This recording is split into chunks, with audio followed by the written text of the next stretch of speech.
Physical nature of matter. Anything that has weight and occupies space is called matter. Book, water, food, and salts are the examples of matter. Is matter made up of small particles? Yes. Let us perform an activity. Take 50 milliliter of water in a beaker. Mark the level of water in the beaker. Now add a pinch of potassium permanganate to the beaker and stir it well with the help of a glass rod.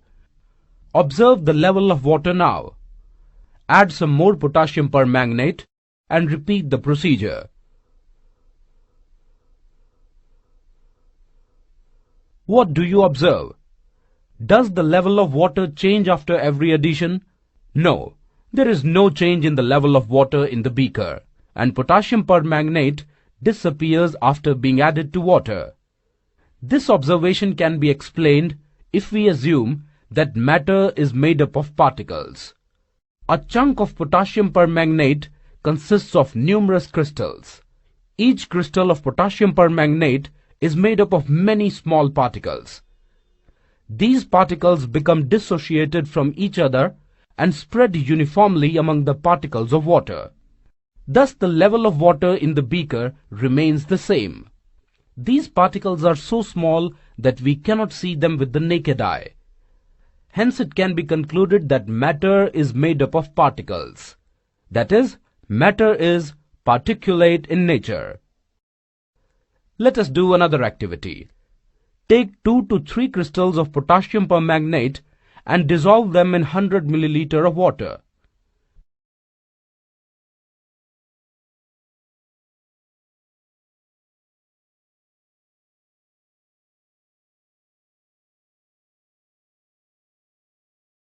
Take out approximately 10 milliliter of this solution and put it into 90 milliliter of clear water. Again take out 10 milliliter of this solution and put it into another 90 milliliter of clear water. Keep diluting the solution in this manner 5 times. What do you observe? We observe that the intensity of violet color decreases. Thus we conclude that there must be millions of tiny particles in just one crystal of potassium permanganate, which keep on dividing themselves into smaller particles. Characteristics of particles of matter. Take 50 milliliter of water in a beaker. Mark the level of water in the beaker. Now add some salt to the beaker and stir it well with the help of a glass rod. Observe the level of water now. Add some more salt and repeat the above procedure. It was observed that the particles of salt were evenly distributed in water. Also, it was observed that the presence of salt particles did not change the level of water in the beaker. This could be possible only if the particles of salt were accommodated in between the water particles. Thus, this clearly demonstrates that space exists between water particles. We know that there is a lot of space present between the particles of matter. Particles of matter are never at rest and keep moving continuously in these free spaces. Although their movements are not visible to the naked eye, it can be proved through the following activity. Take some incense sticks and smell their fragrance. Now place them at a distance from yourself and try to smell them. You will be able to smell the fragrance of the unlit incense sticks when you are close to them. However, their fragrance will not reach you when you are at a distance from them. After this, light the incense sticks and try smelling their fragrance from a distance. However, when the incense sticks are lit, you will be able to smell their fragrance even from a distance. Hence, it can be concluded that particles of matter move continuously and their speed increases with an increase in temperature. Take an iron ball and a piece of a chalk. Try to break the iron ball by hammering it. Repeat the process with the chalk piece. You will observe that the chalk piece breaks easily, but the iron ball does not break. This is because the forces of attraction between the chalk particles are lesser than the iron particles. iron particles attract each other with a much greater force. This makes iron very hard and strong, because of which the iron ball does not break. Therefore, on the basis of the above activity, we conclude that the particles of matter attract each other. However, this force of attraction varies from matter to matter. Effects of change in temperature on the states of matter. Temperature is a major factor responsible for causing a change in the various states of matter. The change in the states of matter alters with increasing or decreasing temperatures. Let us explain with the help of activity. Take some ice in a container and heat it till it changes into liquid. Heat it further till the liquid changes into gaseous state, that is, water vapor. We observe that on increasing the temperature, solids changes to liquids and liquids to gases. This is because the particles start vibrating with greater speed. This extra energy helps the particles to overcome the interparticle force of attraction. Soon they leave their positions and start moving freely. Consequently, the substance melts. The change of solid state into liquid state is known as fusion. If the heating is continued, then the kinetic energy of liquid particles increases further. This increases the velocity of the particles, and at a certain temperature they obtain enough energy to break free from the force of attraction of the other particles. At this point, the liquid starts boiling, that is, starts changing into its gaseous state. This temperature is known as the boiling point of the liquid. On decreasing the temperature, gas changes into liquids and then changes in solids. This is because the kinetic energy decreases. So from this activity we conclude that the state of matter is interconvertible on changing the temperature. Physical changes accompanying of heating and cooling. Melting point of a substance. The minimum temperature at which a substance starts melting and becomes a liquid at atmospheric pressure is known as its melting point. Let us explain with the help of experiment. Take solid crystals of benzoic acid and grind on the pores plate. Fill the paste up to 1 centimeter in a capillary tube. Place the capillary tube on the thermometer tied with thread as shown here.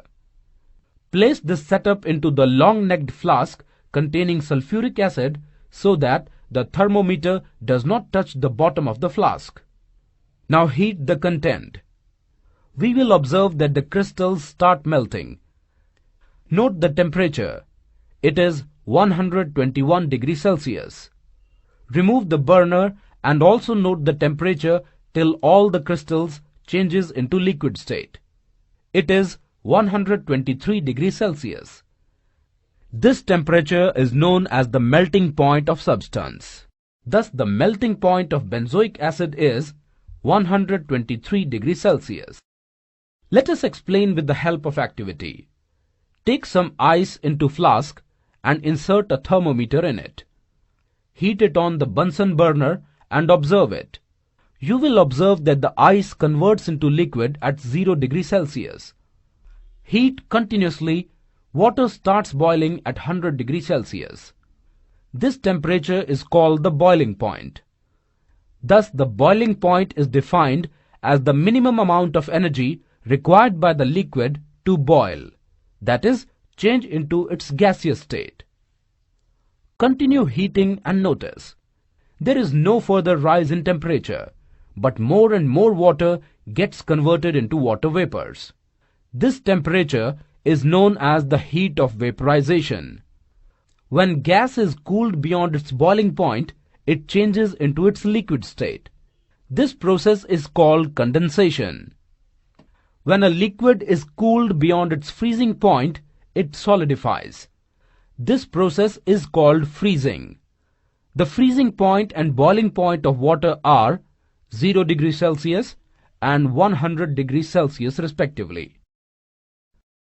Effect of change in pressure on the states of matter.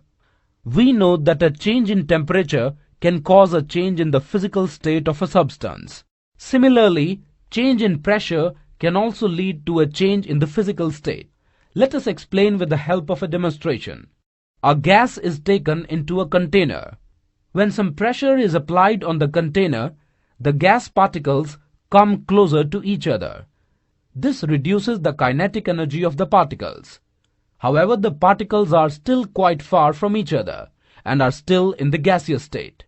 When the pressure is increased further, the gas particles come very close to each other and consequently the gas liquefies. Hence it can be concluded that a change in pressure can cause a change in the states of matter. Sublimation. When a solid directly changes into its gaseous state on heating without changing into its liquid state, this process is called sublimation.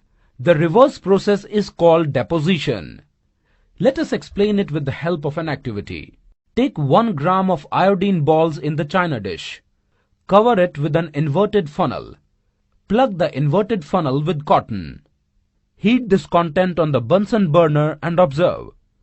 You observe that some violet vapors are formed inside the funnel. Now remove the burner and after some time you notice that the vapors get deposited on the sides of the funnel on cooling. Look at the china dish. There is no liquid is formed. So from this activity we conclude that some solids changes into gaseous states without changing in liquid state. Some examples of sublime solids are camphor, ammonium chloride, iodine, naphthalene, and benzoic acids, etc. Evaporation and factors affect on humidity. In liquids, different particles have a different amount of kinetic energy at a given temperature. So the small fraction of particles present on the surface having higher energy break away from the force of attraction that binds them with other particles and get converted into vapors. Thus, evaporation is a physical process in which a liquid changes into its gaseous state below its boiling point. For example, wet clothes can dry in a sunny day, and that takes place due to the evaporation of water. Various factors affect the rate of evaporation. They are humidity, temperature, wind speed, and surface area. Humidity. Humidity is the amount of water vapors present in the air. Air can hold only a certain amount of water vapors at a particular temperature. Therefore, if the humidity is high, there is no space for more vapors. Here you can see that wet clothes dry faster in sunny day than humidity. Hence, the rate of evaporation decreases. The rate of vaporization increases with the decreased humidity. Factors affect the rate of evaporation on temperature. The rate of vaporization increases with increase in temperature. Let us explain with the help of activity. Take 2 containers having same sizes. Fill the same amount of water in both the containers. Insert the thermometer in both the containers. Note its temperature. Place this one in the sunny day and the other in the dark place. Note its temperature and observe the water level in both containers. We observed that the water level decreases in the container kept in the sunny day, while the level of water in the container placed in the dark place remains the same. From this activity we conclude that the rate of vaporization increases with the increase in temperature. This is why the water evaporates faster in summers than in monsoons or winters. With an increase in temperature, kinetic energy of the particles also increases, and more particles are able to break through the force of attraction from other particles. Hence, they get converted into vapors. Factors affect the rate of evaporation on surface area and wind speed. The rate of evaporation increases with increased surface area. Let us explain with the help of activity. Take a test tube and 2 china dishes and fill them with same amount of water. Place one china dish inside the cupboard and the other china dish and test tube under the fan. We switch on the fan, leave them for few hours and observe. We observe that the rate of vaporization is faster in china dish kept under the fan than the china dish inside the cupboard or the test tube. This is because the area outside the cupboard is higher, and also the surface area is more in comparison to the china dish in cupboard. Thus we conclude that the rate of evaporation increases with the increased surface area and also increases with an increase in the wind speed. This is because the fast moving air takes away the water vapors from the atmosphere, thereby decreasing its amount and making room for more. As a result, more evaporation occurs. Cooling effects of evaporation. Take a glass and pour some cold water in it. What will you observe? You will observe small droplets on the surface of glass. Where did they come from? Let us explain. The air contains good amount of water vapors. When the cold water is poured inside the glass, surface of the glass becomes cooler, and because of that, water vapor in air come in contact on the surface of glass. As a result, water vapors lose energy and get condensed to form water drops. This phenomenon is known as cooling effect. Let us take another example in our daily life. The cooling effect caused by evaporation can be easily observed in an earthen pot which has minute pores throughout its surface. Water keeps coming out of these pores. This water absorbs heat from the pot and evaporates. This is how the water present inside the pot remains cool. States of matter. On the basis of physical matter is classified into three states, that are solids, liquids and gaseous states. Characteristics of solids. They have a fixed size, fixed shape, fixed volume and strong intermolecular force. They have negligible compressibility. This is due to the presence of very little intermolecular space between the constituent particles of solids. Hence, they have a tendency to maintain their shape when subjected to any external force. Solids are rigid. They may break under force, but it is difficult to change their shape. Therefore, they resist a change in their shape. Although sponge is a solid, it can be still bent and compressed. This is because a sponge has small holes inside it. Air is trapped inside these holes. Air is expelled when we press or squeeze these holes. Hence, bending and squeezing is possible in case of a sponge. Characteristics of liquids. Liquids have a fixed volume, takes the shape of the container in which they are kept, weak intermolecular force of attraction, loose packing, and more compressible than solids. The characteristics of liquids can be understood in a better manner with the help of the activity. Take 100 milliliter of water in a container and pour this water in different containers such as 200 milliliter, 250 milliliter and 150 milliliter and observe the level of water. We observe that the level of water in containers differ, but amount of water is same in all the containers. We conclude that liquids have fixed volume, but the shape is not fixed. It acquired the shape according to the shape of container. Liquids are not rigid, that is, they flow freely. Liquids have more compressibility than solids. They can easily diffuse in other liquids. Let us explain with the help of activity. Take 3 syringes and remove their pistons. Also, close the nozzles of the syringes with rubber corks. Then fill one syringe with chalk pieces, the other with water, and the third filled with air. Now insert the pistons back into the syringes and push them. You will observe that the pistons of the syringes containing chalk pieces and water require a large amount of force, while the piston of the third syringe is comparatively easier to push. From this activity we conclude that the liquids are more compressible than solids and less than gaseous. In most cases, the density of a substance in the liquid state is lesser than in the solid state. Characteristics of gases. It has negligible force of attraction, undefined size, shape and volume, and flow in all the directions. Gases are highly compressible than liquids. Here you can see the piston easily moves. The rate of diffusion is very high in gases. Here you can see that gases of nitrogen intermix with air. They have lesser density than solids and liquids. Diffusion of gas. The particles in a gas move randomly in all the directions. This helps to explain why diffusion takes place in gases. Let us proceed. Soak a piece of cotton wool in ammonia solution and thus provide an ammonia gas. Also soak a piece of cotton wool in a hydrochloric acid solution to obtain hydrochloric gas. Now plug these two cotton wools in the two ends of a hollow glass tube and also plug corks in both the ends. And you will notice that in less than a minute, a white ring begins to form. This white ring is in fact a dense white solid formed by a diffusion of two gases, ammonia and hydrogen chloride. Did you notice that the white ring is formed closer to the hydrogen chloride end? So can you tell which gas traveled faster?